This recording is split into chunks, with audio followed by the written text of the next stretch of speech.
Hello and welcome to another special episode of Talking Loyal, and tonight we are joined by former professional footballer Zavon Hines. Welcome, Zavon. How are you? I'm good, thank you.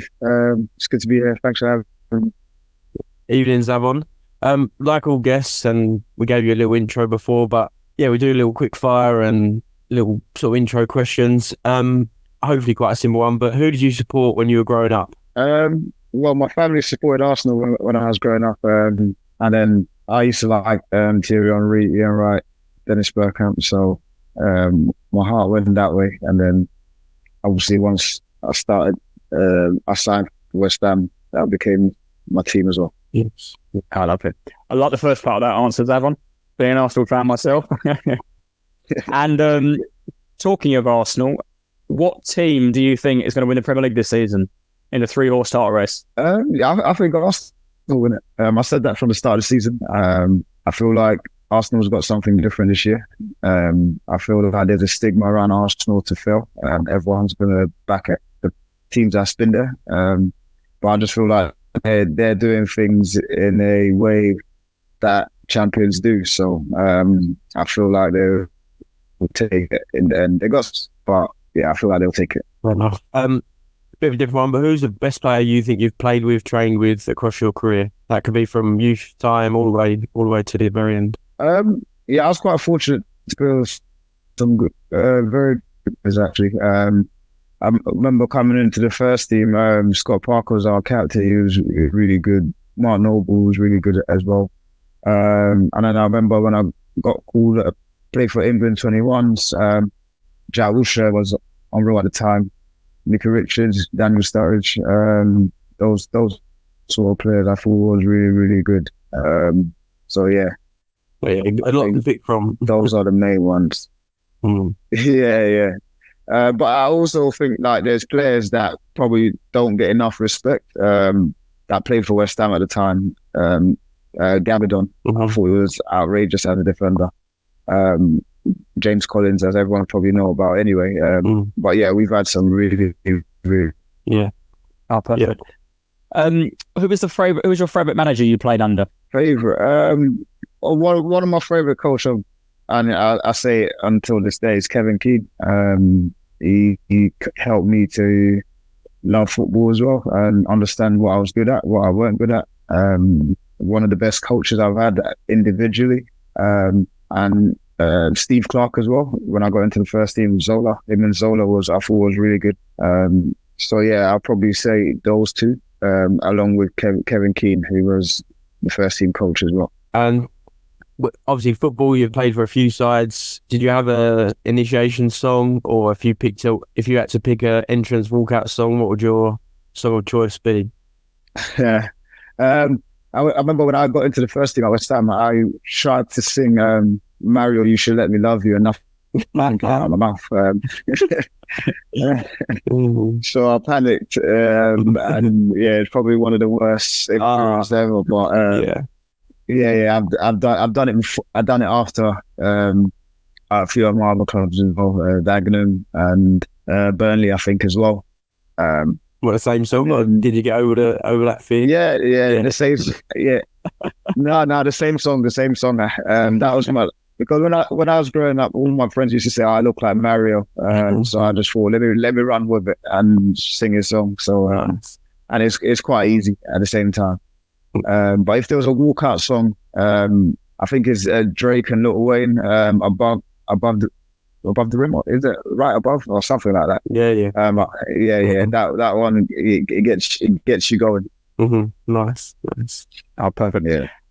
And one last one. With all our guests, we do a question that we ask now and we answer at the end. It's like a little teaser thing, so you can think about it during the show. And Zavon, you played over 200 professional career games, but do you know which team you played against the most? Have a little think about it, and we'll answer at the end. Yeah, so right. We can come back to the end, but yeah, like you can ponder on that one throughout the show, I suppose. Yeah, I'm actually really confused. I'm not really. Nah, I can't think of anyone. That's right. We'll come back to it. We might give you some hints towards the end, but so yeah, if we want to go back to the start, and yeah, introduce yourself as in how you started football, how you got into West Ham. You had quite an interesting story, didn't you? You're originally from Jamaica and you came over when you were much younger, but how you got into the professional game and got your start at West Ham. Yeah. So yeah, like you said, I'm born in Jamaica, so I lived there with my mum and dad, and then they split. My dad moved there and got married. So obviously back then and still now probably a little bit, living is obviously a lot better here. So my dad wanted me and my younger brother to move there with him and his wife at the time. So obviously my mum accepted that, and obviously we came here when I was 8. I moved to Brixton, South London, which I went from one ghetto to another ghetto in a different way. As a kid, but I also really enjoyed it. It made me who I am. It showed me what I probably didn't want to bring my kids up in, but also gave me certain life skills that I probably wouldn't have learned living anywhere else as well. So I'll always be grateful for that. So I moved there when I was 8, and then I was just playing. I was just playing football locally with just a Sunday league team called Vassal Ward, and I signed for another Sunday league team, a Saturday league team called Santley at the time. And I was just playing normally. So I got to the age of 15. I was in year 11, I think. Yeah, year 11. So I was under 16s, and I was playing for my team, Santley, in a tournament in Watford called the Watford International Tournament at the time. And there was like an amateur section where obviously my team and a few other teams around London participated in. And then obviously there was a professional side where the Watford, the Arsenal, West Ham's and all the professional teams, they played in. But yeah, and I was a part of my team, and in that tournament, I had a good tournament. I was probably the best player in the team. And I was the best player in the team. Scored a lot of goals. And then we got to the final, and I scored 4 goals in the final. So, I just thought, just another day, we won another tournament kind of. Were you even, like you're saying, but you were playing that tournament, you just with your friends and you weren't thinking about West Ham or Arsenal or whatever, you were just, cracking on. Yeah, definitely. I think at that time, there weren't a lot of pressure on getting scouted. So I never in my mind think, I need to get scouted now, or my time is running out or anything like that. So it was under 16s, which in academy years is very late. It's probably almost latest that it can be. So yeah, I finished that tournament, and that day I went home. The next day I got a call from my coach saying West Ham want to take me in on trial. And obviously I was buzzing if I'm being honest. Yeah, so every kid wants to go play professionally. So when they said that they wanted to take me on trial, I was excited. So the following week, I went into West Ham on a Monday, and it was pre-season time. So I trained on a Monday and Tuesday, and then I think we had a game on a Wednesday. I think I can't remember who it was against. And then I came on and I scored 2 goals. And then the next day, I think we was training. No, we had a day off. Then we was training. And then we had a game again on the Saturday. And then I think it was against Crystal Palace, and I played that game and I scored again. And then the following week we had another midweek game. And then I scored in that game again. And I done all right. I was different to all of the players. A lot of the players obviously been a part of the academy since under 10s, 11s, 12s and stuff like that. So they had a lot of years on me in academy terms. So yeah, and then after that week of being at West Ham, obviously it was a 6-week trial at the time. After that week, I just went to see the coach, Kevin Keane at the time. He was under 16s manager. I went to see him, and he was sitting down with Tony Carr in one of the changing rooms, and I just asked them what's their thought process kind of thing at the time. And basically he just said that, we're going to sign you. So I got signed for West Ham after a week, and then that season I just worked as hard as possible, scored a lot of goals. And I remember like it was yesterday, every weekend I knew the fixtures. So obviously I knew who he was playing against, and then every game that I played, I have put like a strike against it if I scored a goal. So if I scored 2 goals, I put 2, I put 1. So I remember at the end of the season, scored about 25, 26 in my first time. So I was buzzing. And I had 6 months to get a scholarship, so I signed it under 16s. They tell the kids if they're getting a scholarship, it's December times. So yeah, six months or less to get a scholarship to persuade them. And then obviously by God's grace, I was able to work hard, be different, be humble, and be a little bit aggressive as well at the time. And yeah, I got a scholarship in 6 months, so I was buzzing. So I was, I got the 2-year scholar, and then I was went on from there. That was another, so that's another milestone for me. Basically, bearing in mind, I've never been coached or I've never done any like proper training where I got coached about the detail of the game or technical detail, tactical detail. Never ever had that. So our training was always cage football. So I used to learn things that they weren't allowed to learn because a lot of things had been coached in a certain way when you're in the academy. So yeah, that was the first part of the story, and I was proud. Nice. So then you went on to obviously some professional terms and play under 21s. And we'd like to talk about your debut for West Ham. It was against Macclesfield in the League Cup in the August of 2008. Leading up to that game, were you informed that you were going to be in the squad, or was it a last minute thing, or was it the night before that you got told, or you sitting in bed like couldn't sleep? Yeah. So the day before, obviously we trained with the first team. I know when it's the Carling Cup at the time or the League Cup, normally when it's the early stages, they always rest some first team players. So we always had in mind, hopefully we might be involved in the squad, not playing. So I was just hoping to be involved. And I was involved, and I didn't know I was going to be on the bench until we was in the change room or we had a meeting. I can't remember exactly what one it was, but I found out on the day that I was on the bench. So before I was hoping I was on the bench. So I did manage to get some sleep. I was on the bench, and then we were losing, I think. Yeah, we were losing. And then obviously some of the senior players brought it back. Coley brought it back. Dean Ashton set up Coley, I think. And then Alan Kerbishy said, "Oh, Xavier coming on." So I was like, "Oh, brilliant!" Like I didn't expect it. Like so when I came on, I just wanted to make an impression of any sort. So whether it's to make a assist or, to be honest, I wanted to score.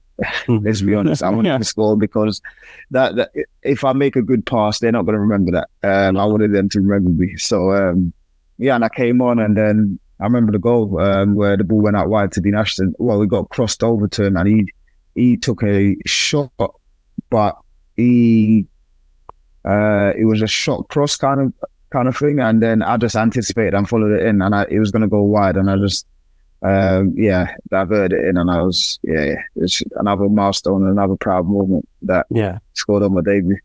Nice. Having found out quite late in the day that you were in the squad, did you have time to text friends and family to say like get a last minute ticket? You might see my debut. No, I told them the day before that I was in the squad, but I didn't know if I was going to be on the bench. So obviously there's a couple that missed out. But all my friends, family, they knew I was in the squad. So an agent at the time, so we was just hoping that I was on the bench. But I found out just before. So as soon as I found out I was on the bench, it's like they was on speed dial. But I feel like you said it was unbelievable when you see that ball cross the line that first time, your first involvement with the first team. That must have been quite the feeling. Yeah, I think I know it's quite cliche. Every kid say, they dream of scoring a goal for the first team or in the Premier League, or it's actually factual. There's even fans that wish that they even play for the team that they support. So for me, my journey was a little bit hindered with a little bit injury, but also at the same time, I never had the full confidence that I was going to play for the first team. Maybe because of how I perceive things to be at the time, or maybe it was just lack of belief, maybe, or I don't know what it was. I just was just being a kid and just enjoying, and also probably taking it for granted as well. At the same time, when you're in a certain system for a year or two now, you get used to a certain way of living, and then you probably take it for granted, and I definitely did. I think at the time, so there were certain moments when I weren't starting in the reserves or the 18s. Because my first year of being a scholar, I hardly played because we had two second years that were strikers, and then I had another first year that they put ahead of me at the time. I felt, because I felt like I was a fourth choice striker, and back then it was 4-4-2, and there was no 4-3-3 or anything like that. So there weren't three options. There's only two, or sometimes even one. If a third you drop down, so I probably wouldn't play. So they're tough mentally, because I felt like I was always catching up or fighting against someone that's been there before me. But everything worked out for the good. So once I scored on my debut, it was like another maybe relief a little bit as well, because I put a lot of pressure on myself, and I just wanted to be the best. That's it. Yeah. Perfect. Right. So that you actually unfortunately had an injury that season that kept you out for the majority of the season after your debut. What was it? It was a knee injury, wasn't it? Yes, it was a knee injury. So it was like growing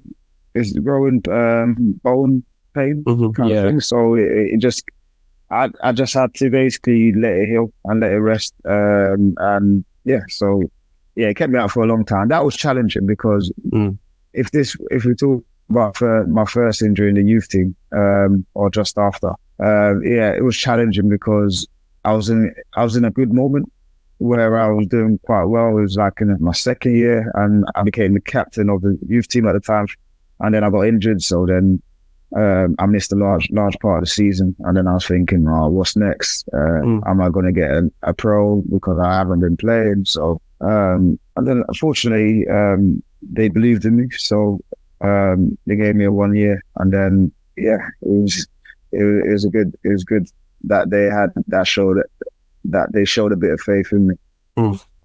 It's obviously it's a bad time for anyone who gets an injury, but like you said, does it affect you straight away? Like, all right, what's happening with my contract? Am I going to stay at this club? Are they moving me on straight away? What's that like, that situation? The first injury in the youth team, I didn't really think about it too much, because, like I said, I probably took it for granted. I thought I was going to come back and then be flying, kind of thing. But when I was in the first team and I got injured and I was playing for the first team, it didn't really sink in, if I'm being honest. I knew I was injured, but I had good people around me. I had a good club. They looked after me well. I had good. Everything was really good. So the full the mental side that frustrated me was more not playing and training. Not training, but seeing all the boys having banter and stuff, and going out to training, and I'm going to the gym or to the swimming pool to do some rehab or something like that. That's what was tough. And then at times when the team's not doing well, and I know that I can have an impact, I felt like that at that time, and I can't because I physically couldn't. That was frustrating. So I had to deal with that. I had to be able to make sure I could help them in other ways, which I probably didn't know how to at the time. I was still young. So so that's what was a little bit frustrating. Those frustrations you talked about must have been a good motivation to get yourself back in the squad. And then you made your Premier League debut the following season away at Spurs. That must have been a pretty surreal feeling, knowing that you've spent all this time out and now you're back fit again, ready to go. And then you had a string of games after that, didn't you, I believe? And there's a few games we'll chat about. The Premier League debut was at home to Spurs, and that was probably, like I said, everyone dreams of playing in the Premier League, so that's one of the biggest thing to have. But my thing was, I didn't want to just have one substitute appearance. So I loved it. I embraced it, and I was so grateful. But I wanted to make more, so I think we lost that game as well, which was frustrating. We don't like losing to Tottenham, so I was probably quite happy that day. So, you're a Tottenham fan. Yeah, you can leave the call now if you want. If only I knew from before. That's all right, Zavon. We can talk to each other. It's all right. But no, like go on, Tate. Go on, you go. I was going to say we wanted to touch on an infamous game, shall I say? You were part of the team that played Millwall in the League Cup game shortly after the Premier League debut. Yeah. I mean, watching back on the highlights now, that's a pretty eventful game to say the least. Was that something that the club spoke about beforehand, that it was going to be pretty lively? It was new. We're going to be test out from before. So they did mention it, but I didn't expect it to be the way it was, if I'm being honest. Yeah, that was it was pitch invasions, it was crowd trouble, and it was all sorts. Yeah, and that was crazy. But I don't condone it, but you can just see the history. The history, you can see it by how much they probably dislike each other, and how much want to beat each other. So yeah, it was a crazy night, a crazy experience. Something I'll never forget. And you ended up scoring that game, didn't you? Got the third, and they told you like make sure your celebrations aren't in front of the fans, because I remember was it Junior Salas who scored the equaliser right in front of their home fans as a little knee slide. Yeah. Like I think people understand scoring for your club, that you come through the academy, and scoring against your rivals. Sometimes you don't think, you can't think, because that moment, sometimes we don't even see the ball hit the back of the net. We just hear the roar.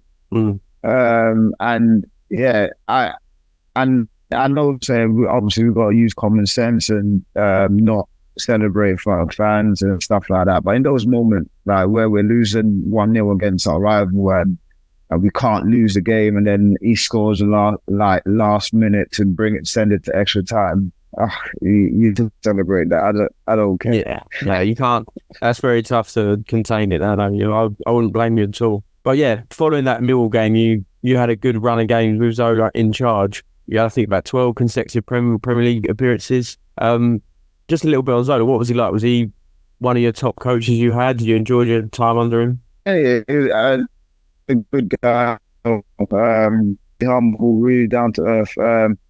So I really enjoyed playing and just being, especially when he used to join in training as well. So you could see certain things. You could see his quality, see his class.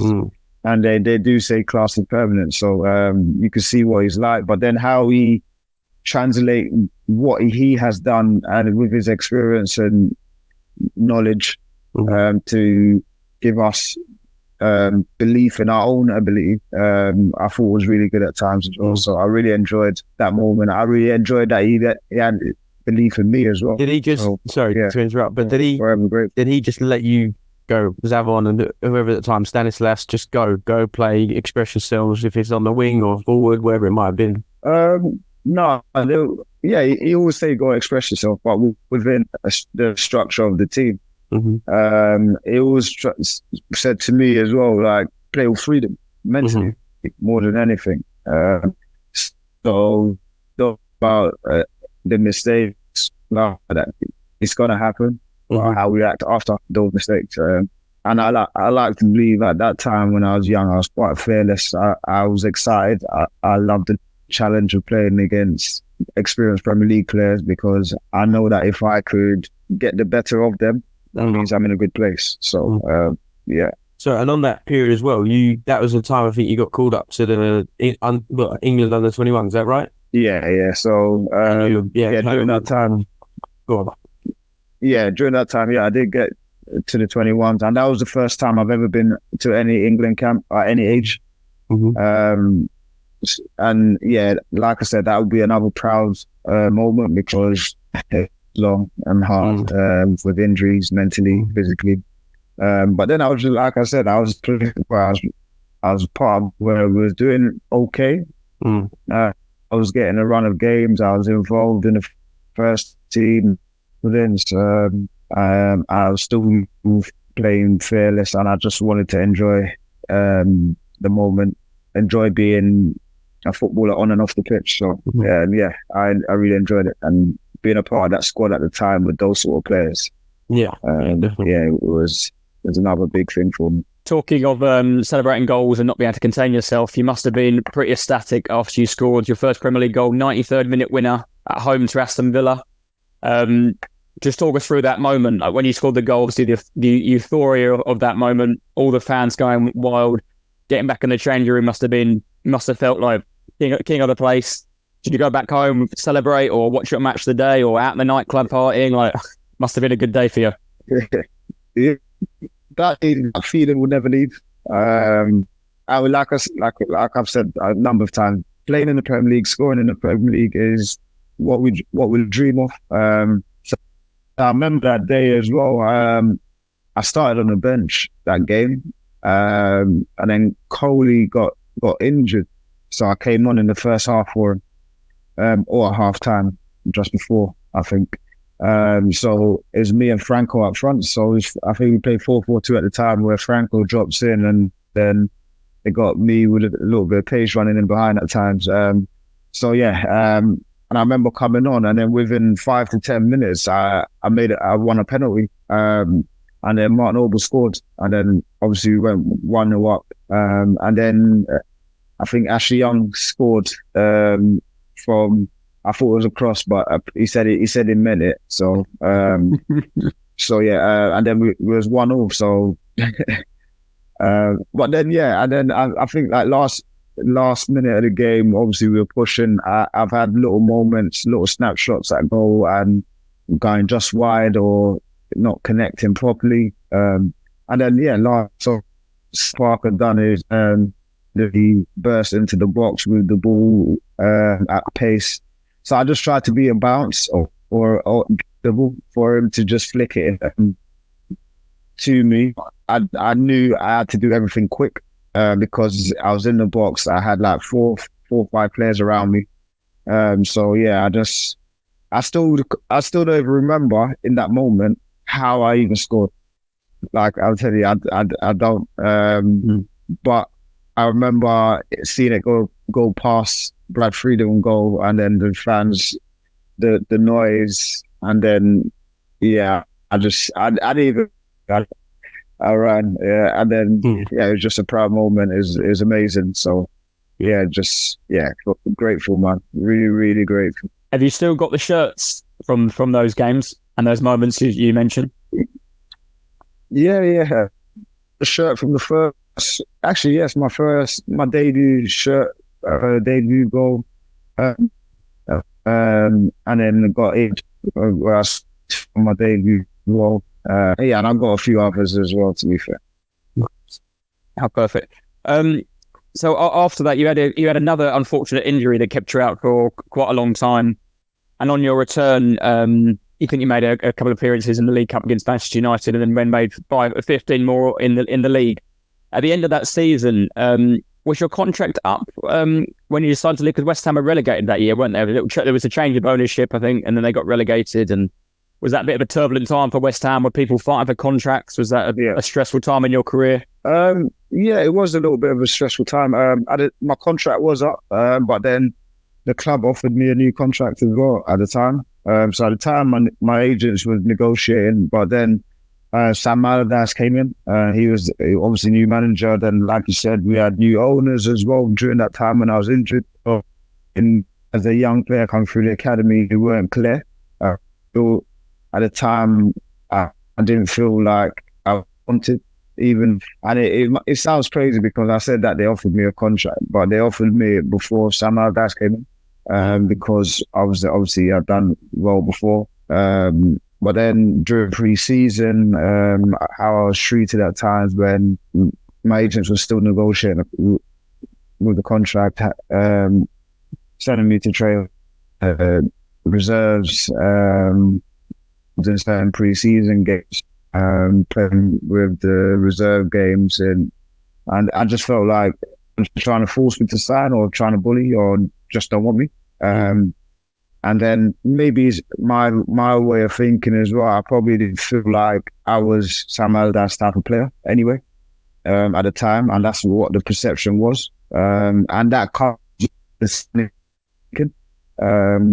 well. And then I had a conversation with him, and I remember coming to me basically along the lines of he'd be bothered if not, because he's going to make more signings. Because so I was just like, all right, cool.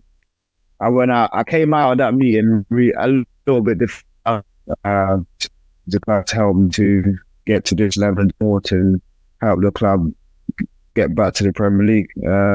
But I felt like it weren't going to happen. So, and that was a shame because, like, I never wanted to. I've always said that, but yeah, it had to be done, I guess.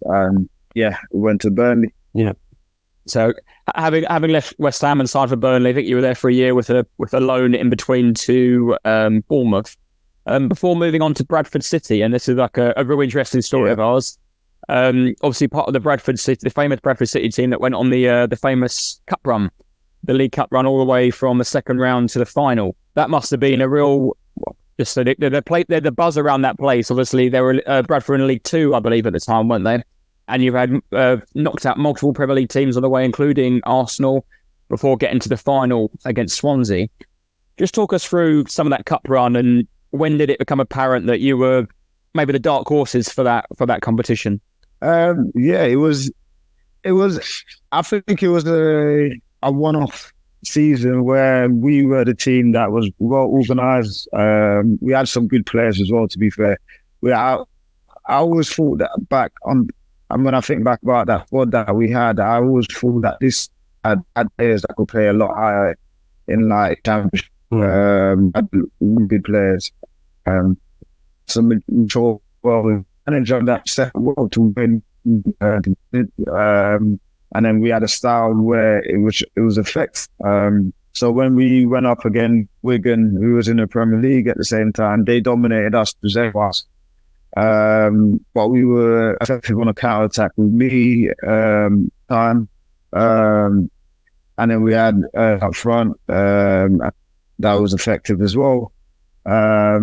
So then that game went to penalties, and then he had obviously Arsenal, which went to penalties as well. Yeah. And then against Villa, home and away. That was the first game. They missed a few chances that they'll probably regret. I went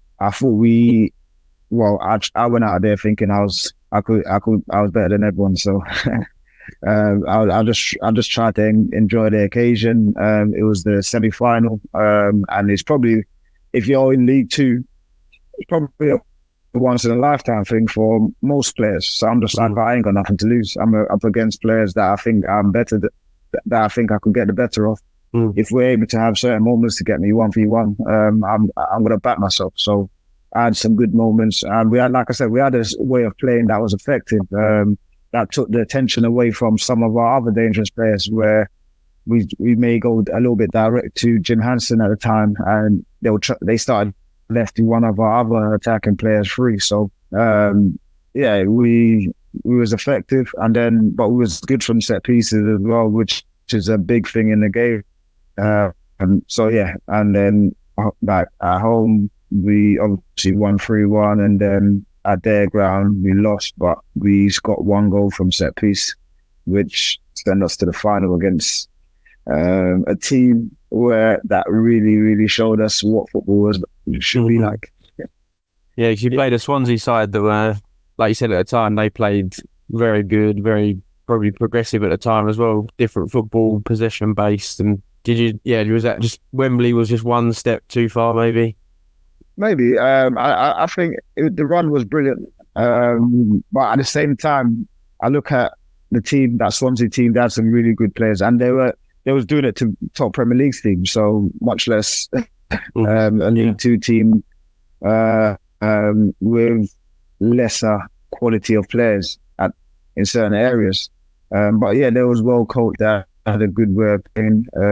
They exploited our weaknesses and just dominated the ball. So that we all know, if you haven't got the ball for 7 at some point, you're gonna leave gaps, and they had players that's technically capable of exploiting those gaps. So they picked us apart, and it weren't a good end, just say that.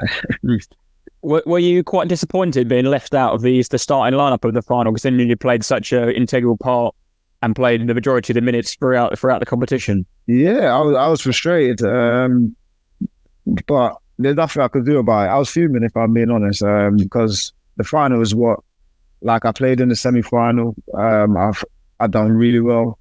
I played in the other games before that. I didn't play the Arsenal game because I was coming back from injury. But all the other games I started. So yeah, I was definitely frustrated. But the manager explained what he was trying to do at the time. Because teams trying to how direct we go. He tried to have a plan B as well. Game, so he played another player in my position that we could switch up the beat.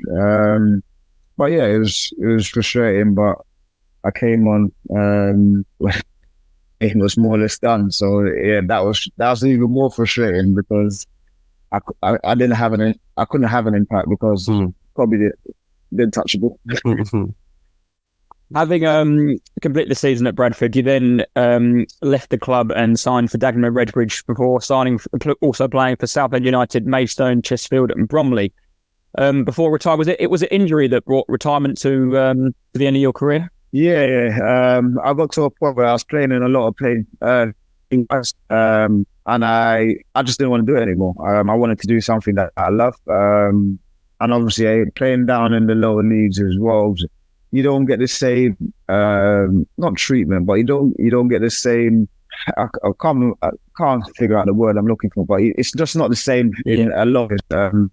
And the profession, yeah, that's the word, professionalism. With professionalism, so the professionalism used to frustrate me a lot because I came from a background where we used to do things right consistently, and the organisation, or whether it's traveling or whether it's training or whatever it is, the lower you go down, the standard slightly dips.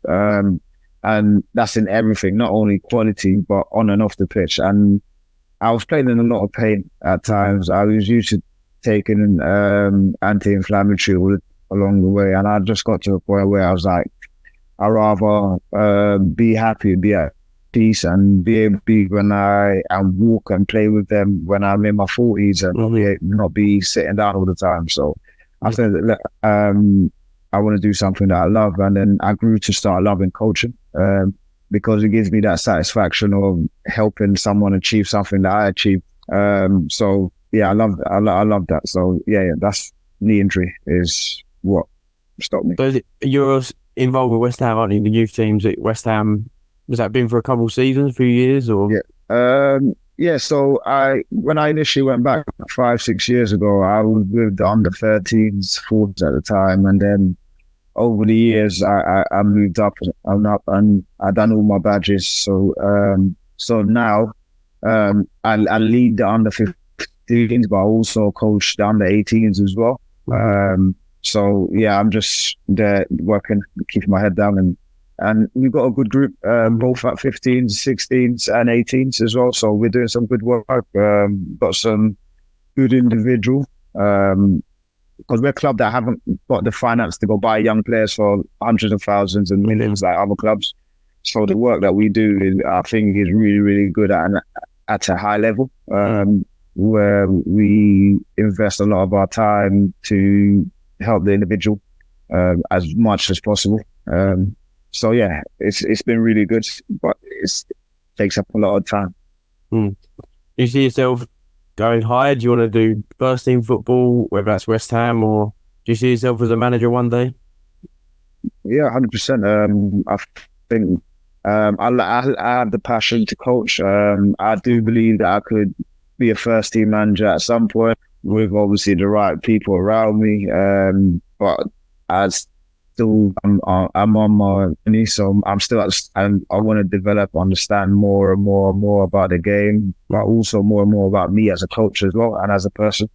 I think that's really important. So that self-development thing, I think, is massive to be able to have consistency at the top.